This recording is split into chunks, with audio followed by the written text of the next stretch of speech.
and then we will go into questions.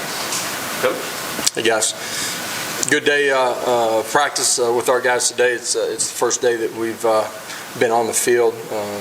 Monday was a brief lift for them, and then yesterday got an opportunity to kind of push forward on this week.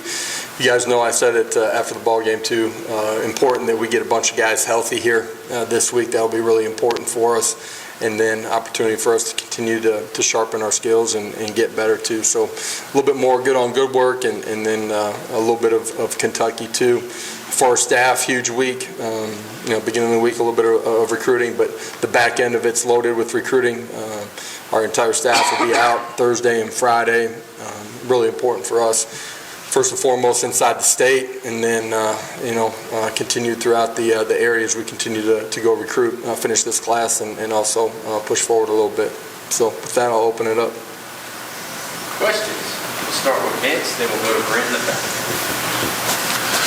How much work do you get a chance during the open week to get with your guys that aren't starters, that are special teams players, backups, to get them maybe some additional reps so they're up to speed in case you need them? Yeah, some of the guys that you're trying to get healthy have limited reps or maybe very few reps during the course of the week. Those guys start taking a bulk of the reps.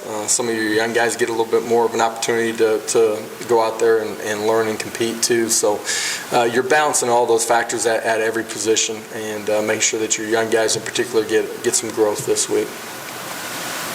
Brent?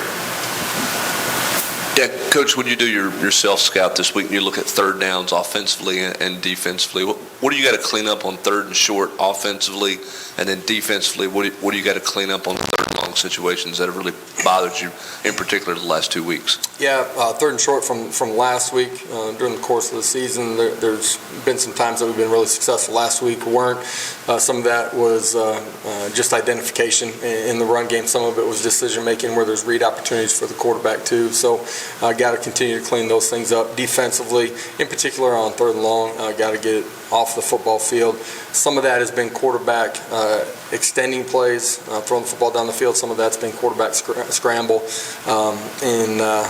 For us, when we're in our four-man front and our three-man front, being able to have the ability to push the pocket but then have rush integrity too is going to be really important for us. And then when scrambles happen, we got to do a better job of matching up at that point and taking one guy.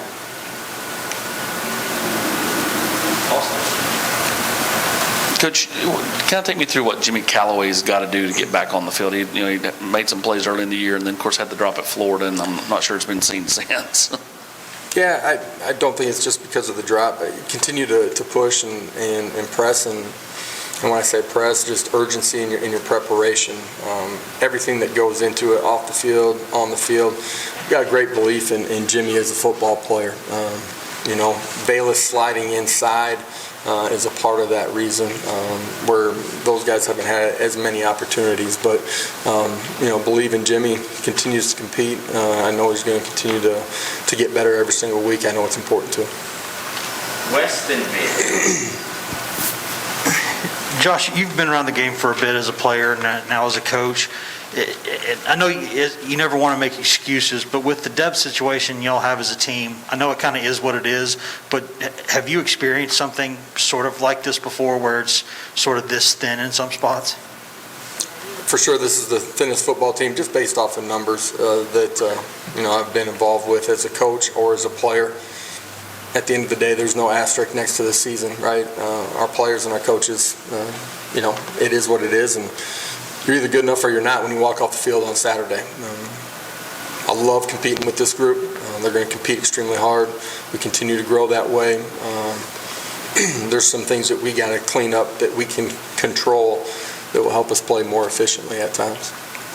Josh, during the spring, I don't know that people outside of the program would have looked at Cedric Tillman as a guy that was going to go down to Alabama and not only be a starter but also ball out the way that he did. What is he doing so well that allows him to be so successful right now? Yeah, I think who you are, your maturity, how you approach everything every single day shows up in your consistency as a player. His consistency as a player is a direct result of who he is off the field. It's a direct result of the effort and strain that he puts in while we're in the building meeting, practicing and when coaches aren't with you, what he has put into it. He plays with great confidence because he understands his job at the highest level. The game's never moving too fast of him because of his preparation during the course of the week. That's why he's able to go out and perform and play extremely hard and efficient. Mike? Josh, you mentioned getting out and recruiting Thursday and Friday. How excited are you to do that? And what kind of feedback have you guys been getting as you've really settled in here and had some time now? Yeah, in particular inside the state, the way that our coaching staff has put an emphasis on it, communicated with the coaches in the area. As soon as we got an opportunity to get out with COVID, obviously no spring recruiting, as soon as we were able to get out the way that we've hit the state, and we'll continue to. This week's a big part of that. Just developing relationships and the line of communication with the coaches here has been instrumental in us continuing to push forward on the recruiting side of it. Great feedback from players. They see the brand of football that we're playing. It's an exciting brand of football in all three phases of the game. They know we're going to be aggressive. They know we're going to play fast, not just in tempo, but the way our kids are able to cut it loose. They know we're going to call it aggressive in all three phases of the football game. It's something that is really attractive to players. The ability for them to see the environment inside of Neyland Stadium, like it was a week ago and has been early in the season, is a huge part of the recruiting push that we've been able to make too. West and back to Austin. Josh, obviously, I guess on Thursday and Friday, like you said, you'll be recruiting, but what about Saturdays during, the Saturday open day during the season? Are you a guy who you're sitting there watching ball from 12 to 12, or are you a guy who kind of tries to get away, see the family, and kind of get away from the game for a minute? I'll definitely be around my family. My son and I will probably play catch, do something in the morning. My daughter will settle up on the couch with me in the afternoon, and we'll watch some football for sure. To piggyback Mike's question about recruiting, when you first got here and you had all the kind of cloud of the investigation hanging over and everything else, and I know part of the pitch was, we just need to put something on film for everybody. How patient did you have to be when you had so many months before the first game, and then once you kind of got out there and have had some success offensively and, put up some numbers, what has that, kind of, I guess, feedback been from players across the board, not just offensively but defensively as well? Yeah, for sure. You're selling what you've done at previous places, and you're selling why you know it's going to happen here at UT. That's offense, defense, and special teams. It's the relationship and the energy and the program that you're building. Now that they get an opportunity to see the product on the football field, they know that those things ring true. The ability to play extremely aggressive on all three phases of the game. Our defense leading the country in tackles for loss. Offensively, the tempo and the aggressiveness and the balance that we're going to have in the run and the pass game. The product is starting to sell itself, and I say that meaning that they understand what they're going to be playing in, and there's a ton of excitement from recruits. It's a completely different feel when you have something that you're able to show them that they can see, it's tangible to them, versus trying to sell them something that's from another school, as far as the product of what you're putting on the field. Brent and Patrick. Coach, with a couple of offensive linemen, I know you said last week K'Ron Calvert was going to start to get some work. And Kingston Harris, where is he at? With both those guys, how realistic is it to get a guy in game shape when they've missed the amount of time that they have missed at this point? Yeah, it's difficult, but I do think those guys have an ability to come back. Can they handle a full game week one that they're back? I think that's asking a lot of them. But I think our rehab team, meaning our medical with Geronimo, and then our strength and conditioning staff, the combination of those two things gets them back where they're a functional player when they're coming off of their rehab, versus just being a guy that's been in the medical room and now you're just trying to grow as a football player. They've already started doing some of that functional movement with our strength and conditioning staff before they even get back into individuals and working with our entire group. I do think it's reasonable for those guys to be able to play at a high level when they get back. Coach, with Hendon, he was here when you got here. Did you know much about him, and kind of how did you see the way he's played? Did you see that happening with him when you got here? Yeah, like all of the guys on our current roster, watched who was here. A small sample size with Hendon, had watched some of what he had done at Virginia Tech. I think, for Hendon, he's a great example of a guy that comes in, buys into a culture, has some maturity, has grown into a really good football leader inside of our locker room, but his consistency and his habits every single day. And then what we're doing offensively, being able to put him in a position is why he's playing at a much higher level than he previously had. I think it speaks to Hendon, and I think it speaks to what we're able to do offensively and put the quarterback in a good position to be successful.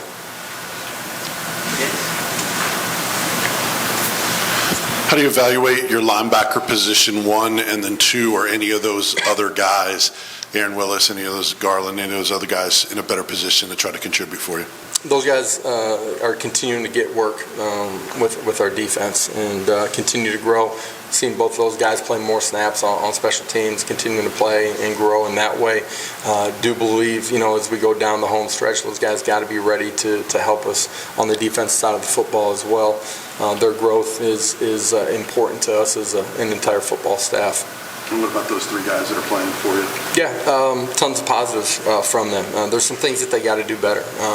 Some tackling when they're in space. Some of it just scheme-wise being better. But there's a lot of positives that those guys have done as well. Fitting gaps and communication and making plays. Ryan and Wes. Josh, how did Kamal Haddon play Saturday, and what have you seen from Byron Young specifically? What's he doing better recently that's allowed him to obviously show up a little bit more in the games? Yeah, Kamal did a lot of positives. Last couple of weeks has continued to get better week by week, more comfortable in our system, playing faster, just anticipation and seeing things with his eyes. Everybody saw the punch out inside the 10-yard line. Great competitive play by him, never giving up on the play. I think he's got a really high ceiling. He's going to continue to grow. A guy that, came in the summer, right?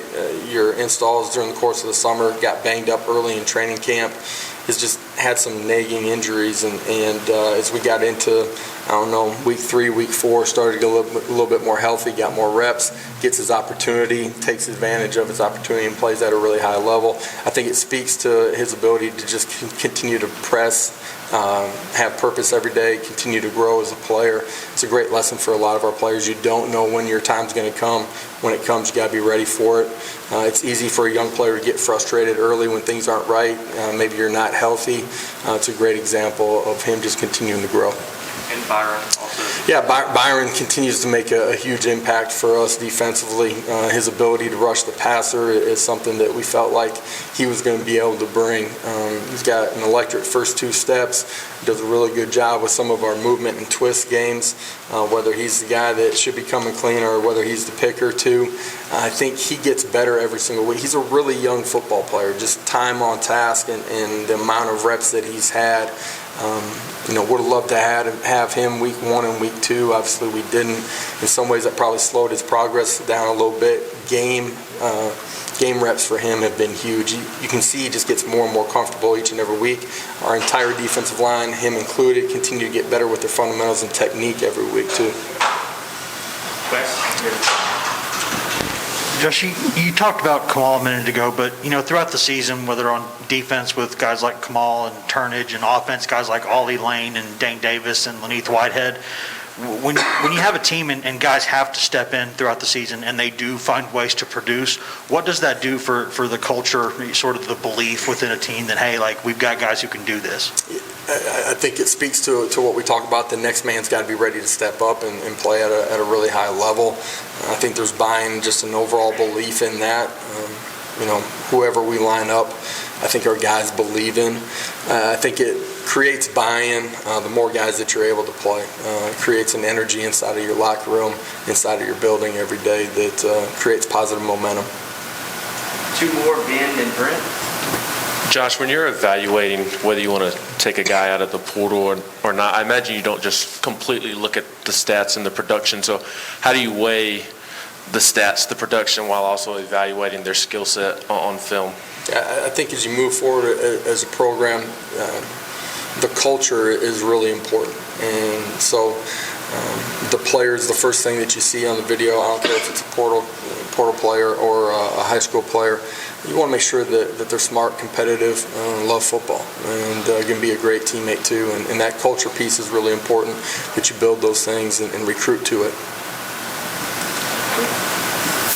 A little bit of a follow-up with that. With so much going on the last month of the season and you're going to recruiting this week, you're trying to figure out numbers. Do you have conversations with guys who can be super seniors about kind of where they're at? Do you have conversations with guys during this week about maybe who are thinking about their future in terms of whether it's the right fit for them? I mean, how do you figure out numbers, and is this week a kind of an important time for those conversations? Yeah, I think you get a gauge during the course of this week.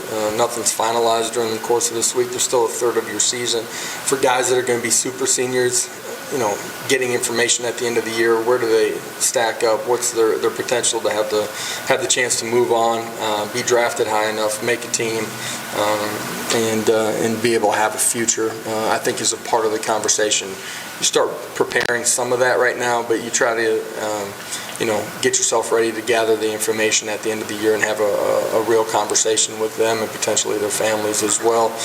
You try to get a gauge of the guys that maybe don't. Are they just ready to be done? Are they thinking about coming back and being part of this football team again the following year? That's all a part of your final numbers with 85. Like I said before, I certainly think we're going to be able to recruit a full class this year, and with some of the changes in NCAA legislation, we'll see where we're at with the plus numbers. Thank you, Coach. We'll have players shortly.